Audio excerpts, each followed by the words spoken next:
Hello, John. Hello. Today we're going to talk about George Hook and Kevin Myers and the controversy surrounding both, particularly with George Hook. He's the most recent. So can you tell us what all the hullabaloo is about with George Hook? Well, George Hook was a presenter, and a very able presenter.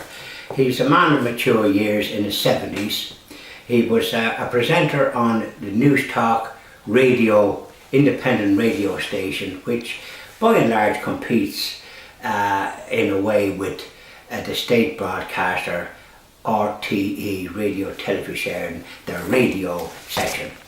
And George was very able and had a big following because he spoke, generally speaking, truthful about matters, and he had opinions that could be described as pro-Catholic and pro-life, etc.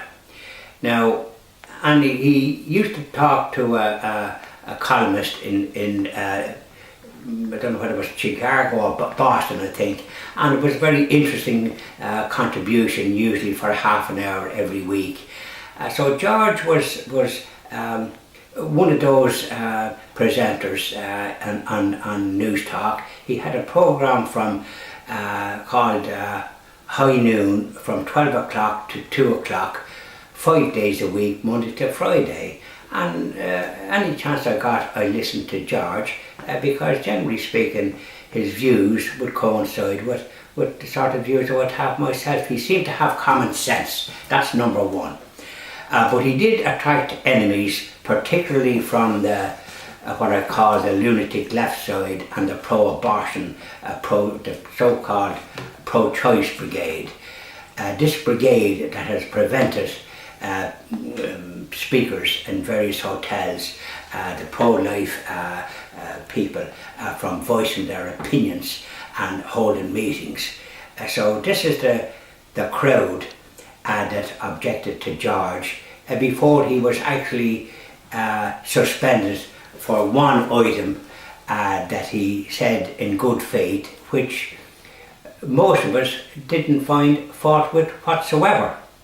But this, I don't want to use the word political correct brigade. I call them the anti-brigade of anything that has common sense attached to it. He was accused more or less of condoning rape.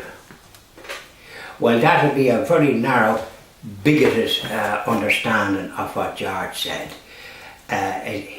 He commented on a case that was in the papers about a young lady who had been drinking in a pub in England where there were footballers, overpaid footballers with little or no brains in their head, but high in Testosterone. Yes. So they were there, and obviously being so well paid they could drink until it come out their ears.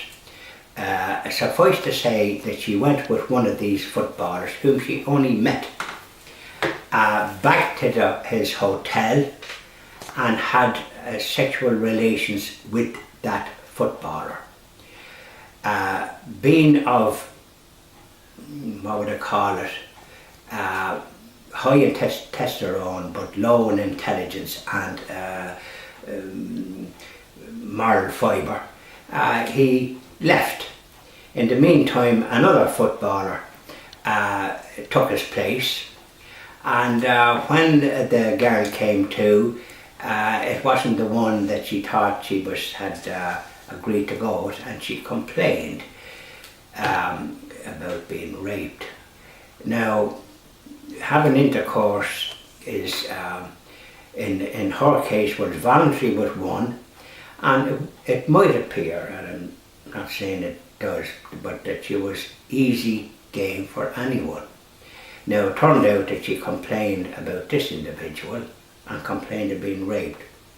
George merely commented about the fact that her life was not exactly virtuous, but the pro-abortion brigade take the view, and the lunatic left take the view, that type of comment that George made about sort of the girl not exercising due care and consideration for her own health.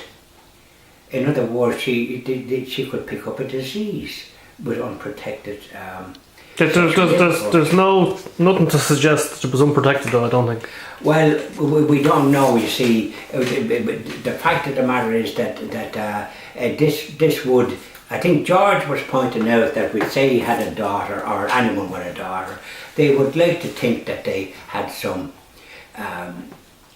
virtue and that they were not liable to go off with people that they have only met and have sexual intercourse. So that, I think, was his overall. Most reasonable people would see that that was his point. I think the point he was trying to make was that a woman has to have some bit of responsibility for her own care. I think. Well, exactly. I think that's some responsibility, even if she's not a Christian or subscribes to the views of what the Christian faith says, both Catholic and evangelical, Protestant, in other words. And perhaps other religions like the Muslims say that you have to, women and men for that matter, need to exercise prudence and caution and not be so anxious to take such steps, because the medical profession say that there's a very high incidence of sexually transmitted disease in the country at the present time, for that very reason, and also because of the same-sex situation now that's prevalent. So these facts are often kept from the public, but when you do inquire into it, you find that it's increasing all the time and placing a great strain on the health service because of this lack of being careful. Okay, it's not the first time George has been in trouble. I mean, he can be quite provocative in his statements and things he says. I think he expresses a view, and when he's talking to interviewing people, he expresses a view sometimes contrary to the views that might be common. For example, he doesn't take the view that a lot of the media take to adopt an anti-Catholic and an anti-Christian stance, as we've spoken about before, especially the state broadcaster RTE. So, it's at least that somebody with views other than this politically correct anti-Catholic, anti-Christian views that we hear so much about, especially from the democratic, from the left of the political spectrum. Morning, noon and night I hear people that are pro-abortion and pro all sorts of things and anti-Catholic on the radio and on the television. Okay.